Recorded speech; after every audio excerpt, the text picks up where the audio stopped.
So thinking about our lesson on Friday, what do you think, in your opinion, like what really worked? What do you think maybe we could think about for next time? What were your thoughts about around the lesson? So I think that showing them lots of different ways of thinking about rounding to different places was good, but I want to remind them tomorrow, or the next time we do it, we might do it at the end of today. Just have to pick one and like stick with it and get good at that one. Because now that I think they're better able to understand like how does rounding work, I want them to pick one that really works for them and stick with it. Because some of them were spending a lot of time writing a lot of different things, which is good I think at the beginning. But I want them to develop a little bit more fluency with coming up with rounding. Yeah. So how do you think you'll kind of achieve that, or how do you think you'll go about doing that? So my thinking is tomorrow Pam, the gifted teacher, is going to be in there. And my thinking is I'm going to tell them, we're going to review, because some people definitely need more review. And then I'm going to tell them to really think about the one that they like the best and that they think works the best for them. And then I was thinking splitting into people who still need practice are going to keep practicing with me.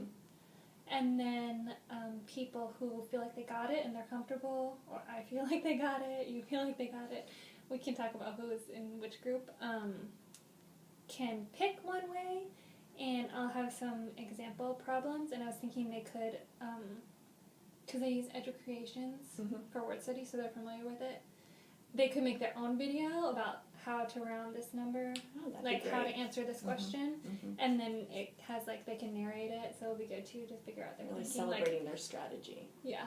Yeah. So I was thinking that might be some people still need more practice, Right. and I might just pick one way. Yeah. Now that we've seen other ways, and then the other people, I'd love to see like what their thinking is, because like Lexi, she just there's no reasoning on her paper. But something's clearly happening. Yeah. She just draws these arrows and says, turns into, and then there's the arrow, and then it's a rounded number. Right. But I don't know what she's thinking, so. Yeah. So getting more clarification from students like that. Yeah, because, I mean, if it's working for them, and however they're interpreting that, maybe they could share, do their own video even. Yeah. Because, I mean, sometimes you're like, wow, I would not think of it that way. And sometimes they piece strategies together, and that's okay, too, as long as it's working for them. Yeah. Even though you sometimes don't know how it's working. And then the other thing that I need to remember to do is some examples where I think we both during the lesson realized this might happen, where say you were rounding to the nearest 10 and it was 90 and it rounded up, and then it would wind up making an actual 100, so it would affect the other places as well. So I wanted to do some examples like that so they can have some exposure. Yeah, and we talked about like also them having trouble, and my group definitely had trouble with the zeros, and kind of remembering that the other numbers round to 0, and I mean I was using the base 10 and 100 blocks to kind of show that, but they still, when writing it down, would just kind of add to the hundreds, but then they would forget to put the zeros. So we talked about maybe different strategies around that. Do you think tomorrow or whenever you're doing it, what kind of things should we do around that, I guess?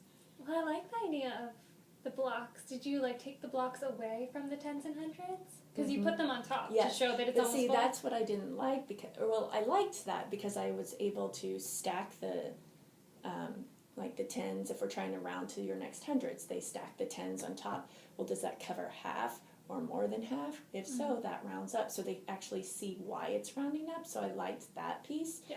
But then I'd be like, okay, so now if it rounds up to another, you're using those 6 tens to get to the next 100 to, and then they'd be like, oh, but then once again they would say 500 or whatever, but then they would write, yeah. Okay. So I guess since they understand that part, I used to, I had them circle the place we're rounding to and draw the arrow. Right. So I used to, when I was teaching special ed, have them draw the arrow, figure out what that number, either if it stays the same or goes up, and then I had them turn the arrow, keep it kind of spinning and turn into zeros. Yes, I remember us talking about that. So maybe that will help them because it's right there on the paper. Mm-hmm. Most of them I've been having them write it underneath. I'm Right. not sure if that's what you were doing with them, but so they would write, like, if it was 584 and it rounds to 6, and then they would go, and their arrow that was looking at the tens place, like, they'd extend it to make it look like 2 zeros. Okay.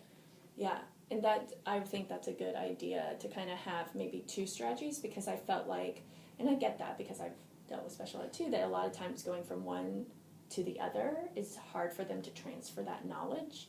And so having the understanding with the blocks and then going to the underlying circle arrow kind of idea would allow them to kind of maybe connect the two, but yet have a strategy where they're like, here's the understanding and here's kind of the written piece that you can do. That might help them with the writing piece, because I felt like it was very disconnected for them. And a lot of it, we didn't do a ton of writing because